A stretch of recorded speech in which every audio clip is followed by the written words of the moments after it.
Commander Jake Harrison walked quickly through the white halls of Luna Base Alpha. His boots made soft sounds on the metal floor as he headed to the communications room. Something big was happening. The night shift had called him 3 times in the past hour, and they never did that unless it was really important. The communications room was full of people, even though it was late at night. Screens showed numbers and waves moving up and down. Everyone looked worried and excited at the same time. Lieutenant Lisa Martinez saw him walk in and came over with a tablet in her hands.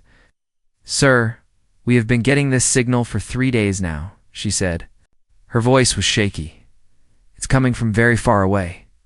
12 light years from Earth. And sir, it's not from humans." Jake took the tablet and looked at the numbers on the screen. He had been working in space communications for 15 years, but he had never seen anything like this. The signal was strong and clear. It came again and again, every few minutes, like someone was calling for help. "Have we figured out what it says?" Jake asked. Lisa pointed to another screen where Dr. Kevin Barnes was working. Kevin was the best language expert they had. He could figure out almost any code or new language. Right now, he looked tired but excited. "I think I got it, Commander," Kevin said without looking up from his computer. "Give me 5 more minutes." Jake watched as Kevin worked. The alien signal played again through the speakers. It sounded like music mixed with static. Beautiful, but sad. Like a song that made you want to cry. The room went quiet when Kevin finally stood up. He had a piece of paper in his hand, and his face was very serious. "Commander, you need to hear this," Kevin said. "I ran it through every program we have, cross-checked it with math, music patterns, even tried dolphin language patterns. This is what it says." Kevin cleared his throat and read from the paper. "We are the Kaleri. Our world burns. Our children die. We've watched your species from far away. You fight wars, yes, but you also save those who cannot save themselves. Please, if there is kindness in your hearts, help us. We have nothing left to give but our thanks and the knowledge that good still lives in this dark universe." Room stayed quiet for a long time. Jake felt something heavy in his chest. These aliens, these Kaleri, they were asking humans for help. They were dying somewhere far away, and they thought humans might save them. "How do we know this is real?" asked Captain Susan Wright. She had just arrived and heard the message. Kevin pulled up more screens. "I think they sent a lot of information with the message, Captain. Pictures of their world, maps, science, data, even information about who is attacking them. Everything checks out. This is real." The pictures on the screen showed a beautiful blue and green planet. It looked a lot like Earth, with oceans and forests and white clouds. But some of the pictures showed dark spots and fires, cities that were broken, ships in the sky that looked mean and dangerous. "Who is attacking them?" Jake asked. "They call them the Vorthok Empire," Kevin said. According to the data, the Vorthok have been destroying peaceful planets for thousands of years. They find planets with nice people living on them, and they kill everyone to take the planet for themselves. Lisa brought up more pictures. Showed the Vorthok ships. They were huge, dark gray things that looked like flying mountains with guns all over them. They were ugly and scary, made only for fighting and destroying. "The Kaleri are not fighters," Kevin continued. "They never made weapons because they never thought they would need them. They spend their time making art and studying science and taking care of their planet. They are like space dolphins, but they live on land and are very smart." At all the information, the Kaleri seemed like good people. They were asking for help from humans because they had seen that humans sometimes helped others, even when it was dangerous. "We need to call Earth," Jake said. "Okay, Admiral Collins needs to see this right away." Within 2 hours, the message was being played in the big meeting room at Earth Command. Admiral Ben Collins sat at a long table with the most important military leaders from every country on Earth. They listened to the alien message 3 times. General Mary Johnson from the United States spoke first. "This could be a trap. We don't know anything about these aliens." "Look at the data," said Colonel Pierre Laurent from France. "These are not warriors. They are asking for help, not trying to trick us." Admiral Yuki Tanaka from Japan studied the star maps. 12 light years away. It would take our fastest ship 6 weeks to get there using the new engines. And that's if we push them as hard as they can go. The question is not if we can get there, said General Lu Wei from China. The question is if we should go there. This is not our fight. Dr. Rachel Stone walked into the room carrying a big folder. She was Earth's best expert on alien life, even though she had never seen real aliens before. Everyone looked at her because she had been studying the Kaleri data all night. Generals, admirals, she said, I have been reading everything the Kaleri sent us. They are telling the truth about everything. They are peaceful people who live in harmony with their world. They have art and music and science that is beautiful. Oh. And they are about to be wiped out by monsters. She put pictures on the big screen. They showed Kaleri people. They looked a little like humans, but taller and thinner. Their skin could change colors like a rainbow, and they used these colors to talk to each other. They were taking care of children, making beautiful buildings, and studying the stars. How long do they have? Admiral Collins asked. Based on the enemy ship movements they showed us, it's maybe 2 months before the Vorthok attacked their main cities, Dr. Stone said. Maybe less. The room was quiet again. Everyone was thinking about the same thing. Somewhere far away, millions of good people were about to die, and Earth was the only place that might be able to help them. Admiral Collins stood up slowly. He looked around the table at all the leaders. We have spent so much time fighting each other on Earth. Maybe it's time we fought for someone else. By one, the leaders around the table nodded. For the first time in human history, every country agreed on something important. It would answer the call for help. We go, Admiral Collins said. We take everything we have and we go help the Kaleri. Because if we don't, who will?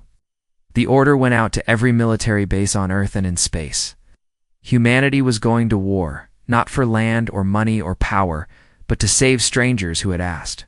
For help, it would be the greatest thing humans had ever done. The shipyards around Earth had never been so busy.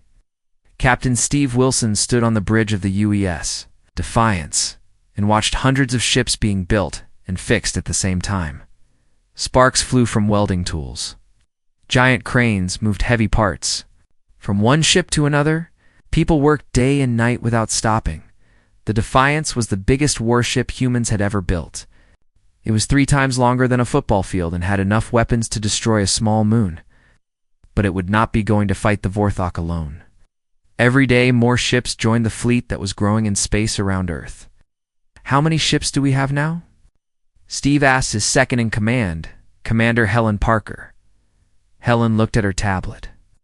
463 ships, sir, and more coming every hour.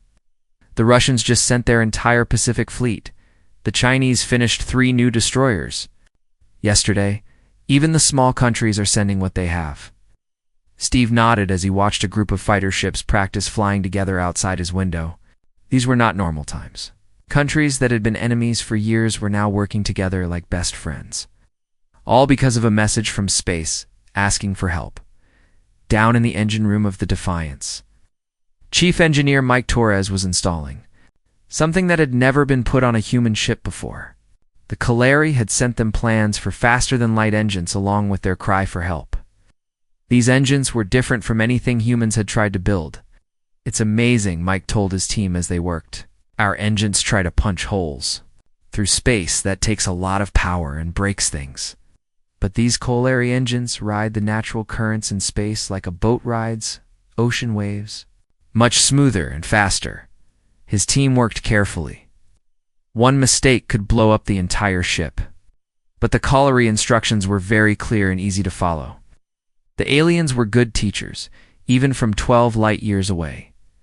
Dr. Linda Hayes was working in the medical bay, learning everything she could about Kaleri bodies. If they got to the alien world and found survivors, she needed to know how to help them. They are warm-blooded like us, she told her medical team. They breathe oxygen. Their blood is blue instead of red, but it does the same job. Its biggest difference is their skin. It changes colors to show emotions and to talk. We need to be careful not to hurt those color patches when we treat injuries. In another part of the ship, Colonel Dan Rogers was training his Marines for fighting in space and on alien worlds. These soldiers had trained for wars on Earth, but fighting aliens would be very different. The Vorthok are bigger than humans, Don told his troops. They are stronger and have thick skin like armor, but they are slow and not very smart about tactics. They like to charge straight at enemies with big guns blazing. We will use speed and smart moves to beat them.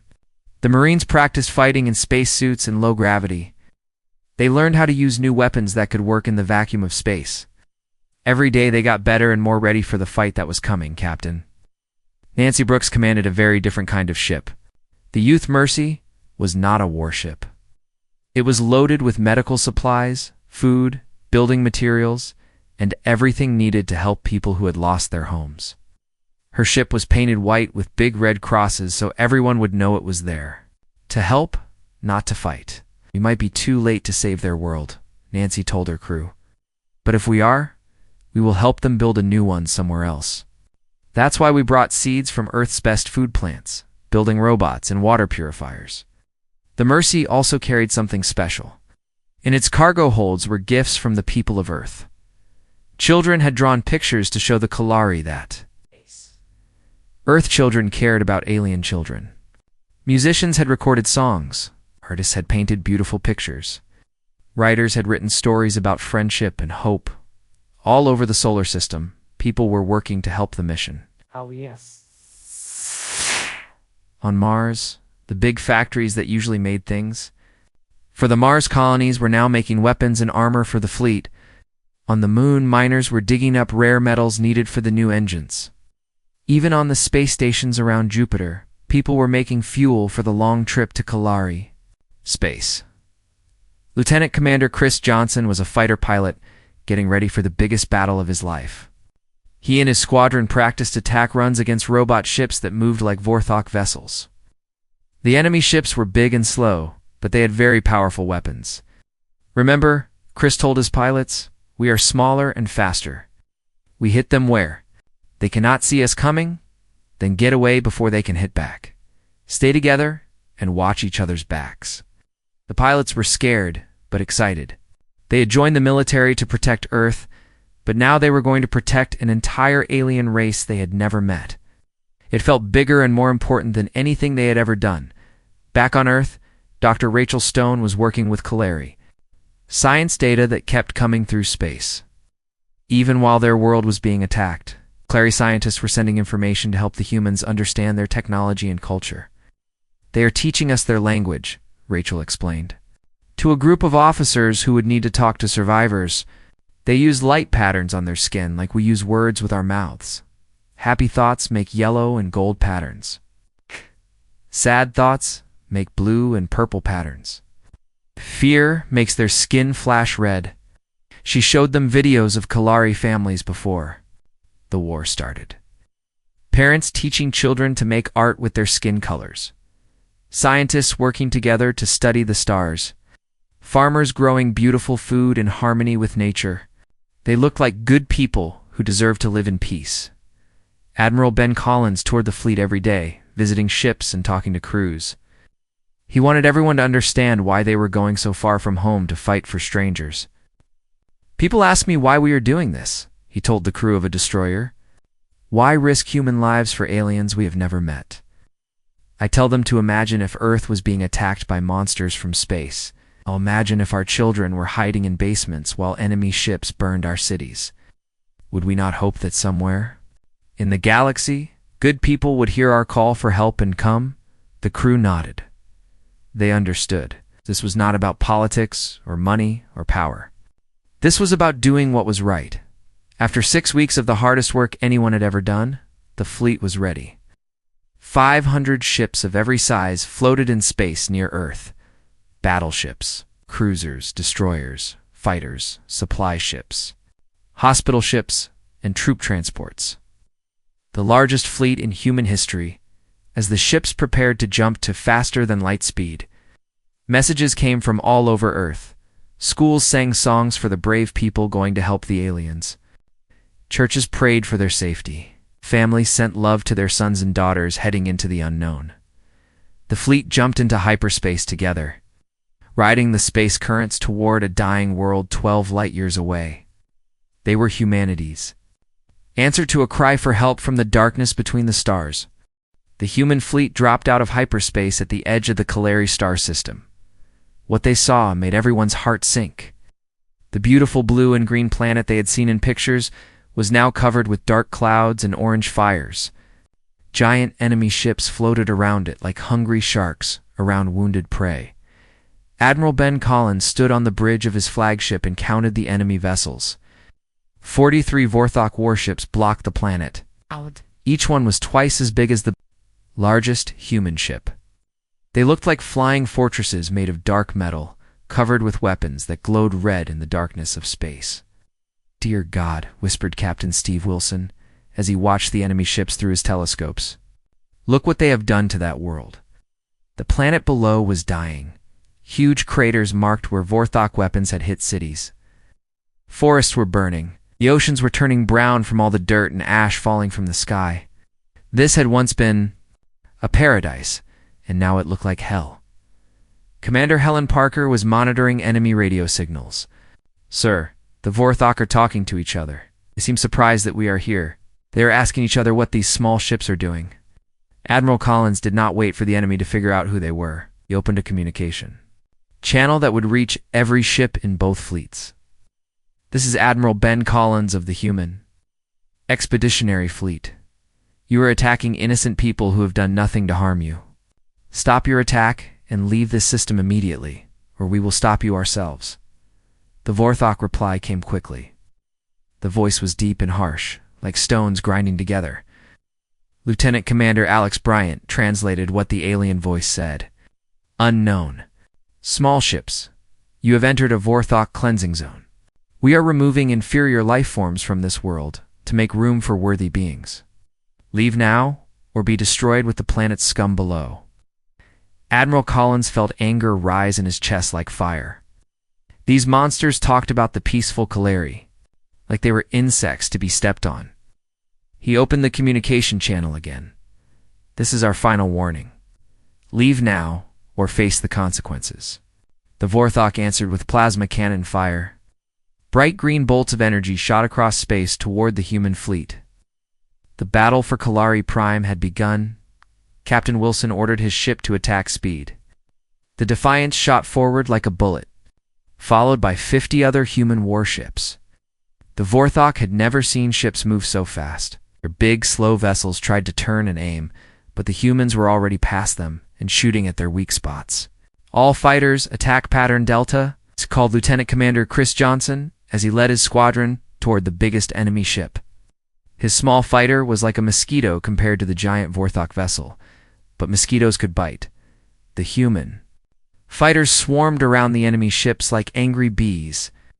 They shot at weapon systems, engine parts, and communication arrays. The Vorthok tried to swat them with their big guns.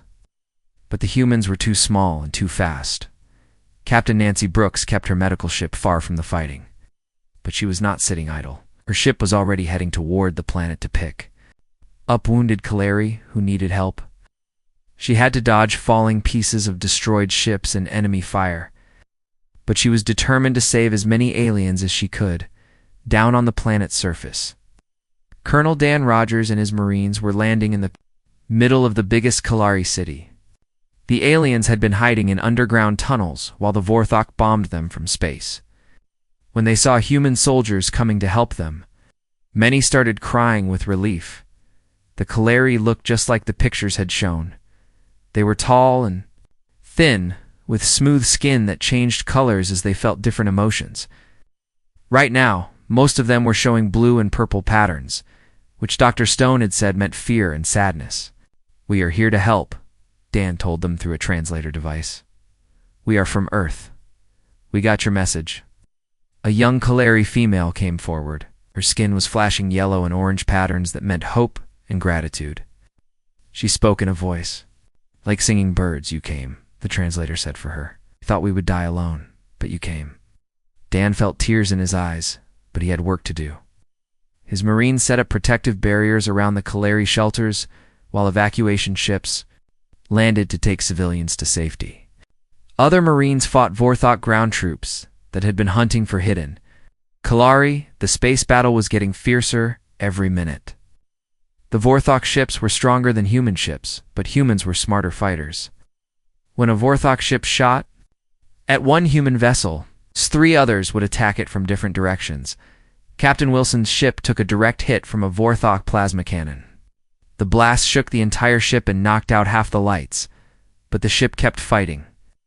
Damage. "Report," Steve called out as sparks flew from broken computers. "Hull breach on Deck 7, reported his damage control officer. Engine power down to 60%, but we can still fight, sir." "Then we keep fighting," Steve said. "Load all torpedo tubes." The human ships worked together like parts of one big machine. When one ship was in trouble, others covered for it.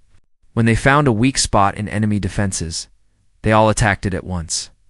The Vorthok had conquered many worlds, but they had never fought enemies who worked together so well. Dr. Linda Hayes was working frantically in her medical bay as wounded. Marines and rescued Kalari were brought to her ship. The blue blood of injured Kalari looked strange, but it was just blood like human blood. The important thing was stopping it from flowing out of wounds. "Their skin patterns are still working," she told her medical team as they treated a wounded Kalari child. "You can see how the colors keep changing around the injury. Their body is trying to tell us where it hurts." The young Kalari's skin showed rainbow patterns when the human medicine made the pain stop. Dr. Hayes did not need a translator to know that meant happiness and thanks. Back in space, the tide of battle was turning. The humans had destroyed 15 Vorthok ships while losing only 3 of their own. The enemy was starting to pull back from the planet. Admiral Collins watched as the last big enemy ship tried to run away. It was damaged and leaking atmosphere, but it was still dangerous. "All ships target that vessel," he ordered. "Do not let it escape to bring reinforcements." 20 human ships fired at once. The Vorthok ship exploded in a ball of fire that lit up the dark side of the planet below. The few remaining enemy vessels jumped into hyperspace and fled. The battle was over. Humanity had won its first war in space, and they had won it fighting for people they had never met before. The cheering could be heard on every human ship as the last Vorthok vessel disappeared into hyperspace. Sailors hugged each other. Pilots shouted with joy. Marines on the planet's surface fired their weapons into the air in celebration. Had done it. They had traveled 12 light years from home and defeated an empire that had been destroying worlds for thousands of years. But Admiral Ben Collins was not celebrating yet. He looked down at the wounded planet below and knew the real work was just starting. Winning the battle was only the first step. Now they had to help the Kalari rebuild their world and their lives. "All medical ships, head to the planet immediately," Collins ordered. "All supply ships, start bringing down food and clean water. Engineering ships, begin working on the power stations and factories that got destroyed." Captain Nancy Brooks was already flying her hospital ship through the thick clouds around Kalari Prime. The air was full of smoke and ash from the bombing, but her ship had strong filters. As they got closer to the surface, she could see the terrible damage the Vorthok had done. Entire cities were nothing but piles of broken stone. Beautiful forests were burned to black stumps. Rivers that had once been clear blue were now muddy, brown. It would take years to fix all this damage, but Nancy and her crew were ready to start. Dr. Linda Hayes set up the first human Kalari medical center in what had been the main hospital of Melodic Shores, Kalari capital city. Half the building was destroyed, but the other half could still be used. Human doctors worked next to Kalari healers, learning from each other. "Their medicine is very different from ours," Linda explained to her team. "They use sound and light to heal, while we use chemicals and surgery. But when we combine both methods, the results are amazing." A young Kalari healer named Ciro worked with Linda to treat a human marine who had been hurt in the fighting. The Kalari's skin glowed with soft green and blue patterns as she sang a healing song over the wounded soldier. The human's pain got less, and his wounds started healing faster than normal. "How does that work?" Linda asked through her translator. Ciro's skin showed yellow patterns that meant happiness to share knowledge. "All living things vibrate with life energy," the translator said for her. "The right sounds and lights can help that energy flow better and heal damage." Chief Engineer Mike Torres was working with Kalari engineers to rebuild the planet's power systems. The aliens had a completely different way of making electricity. Instead of burning fuel or splitting atoms, they used the natural energy fields that flowed around their planet. It's like they learned to work with nature instead of fighting against it, Mike told his team, as they watched Kalari workers grow new power crystals in special gardens. These crystals collect energy from the planet's magnetic field and the light from their sun. It's clean, quiet, and they last forever. The human engineers were amazed. Earth had been looking for clean energy for hundreds of years, and the Kalari had figured it out long ago. But the aliens were happy to teach their new human friends everything they knew. Colonel Don Rogers was helping Kalari families come out of hiding and return to their homes. Many of the buildings were damaged, but human construction robots were already building new ones. The robots worked day and night, putting up temporary shelters where families could live while their real homes were being fixed. The Kalari children were fascinated by the humans. They had never seen aliens before, and they thought the humans looked funny with their solid-colored skin that never changed. Human children would have been scared of the aliens, but carrier children were naturally curious and friendly. A small Kalari child walked up to Dan and touched his hand. Her skin showed bright rainbow patterns that meant wonder and friendship. She said something in her musical language. "She wants to know why your skin does not change colors," his translator told him. "She thinks you might be sick." Dan smiled and knelt down to be at her level. "Tell her that human skin is different, but it works just fine. And tell her that her rainbow skin is the most beautiful thing I have ever seen." When the translator told her what Don had said, the little girl's skin exploded in golden patterns of pure joy. She ran back to her family, chattering excitedly about the nice human soldier. 3 days after the battle, Admiral Collins was invited to meet with the Kalari leaders in what was left of their great council building. The building had been damaged but not destroyed. Its crystal walls still caught the light and made beautiful patterns on the floor. The leader of the Kalari was an ancient being called the First Singer. She was very old, even by Kalari standards, and her skin showed deep, slow patterns that spoke of great wisdom. She communicated. Her entire body glowed with complex colors that told stories without words. Dr. Rachel Stone translated as the First Singer spoke. She says that for many generations, the Kalari believed the galaxy was becoming a darker place. Species after species fell to empires like the Vorthok. They began to think that kindness and compassion were dying out among the stars. The First Singer's patterns changed to bright golds and silvers, but you have shown them that good still exists in the universe.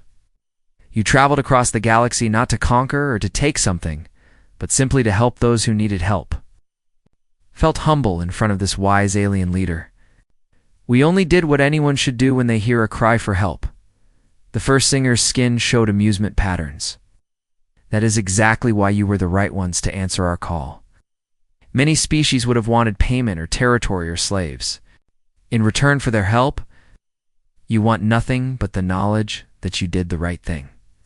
But then the First Singer showed them something that made everyone in the room stop breathing. She activated a holographic star map that showed the entire galaxy. Dozens of star systems were marked in red. "These are all the worlds that need help," Dr. Stone translated as the First Singer explained. "Peaceful species facing destruction. From various empires, planets where good people are dying because no one will stand up to the bullies." Admiral Collins looked at the map and felt a mix of excitement and responsibility. There were so many worlds in trouble, so many species that needed someone to answer their calls for help. "What are you asking us to do?" He said. The First Singer's patterns showed hope mixed with determination. "We are asking you to do what you do best. Be the voice that answers when someone calls for help. Be the shield that protects those who cannot protect themselves. Help us build a galaxy where good people can live in peace." 6 months later, the first human Kalari joint fleet left Earth's solar system. The ships carried mixed crews of humans and aliens, heading toward a distant star where another peaceful species was facing extinction. They carried a simple message that would soon spread across the galaxy. You are not alone. The galaxy was changing. And it all started with a simple truth that humanity had carried to the stars. When someone calls for help, good people answer, not for reward, not for glory, but because it is the right thing to do, and in the vast darkness between the stars. That light of hope was growing brighter every day.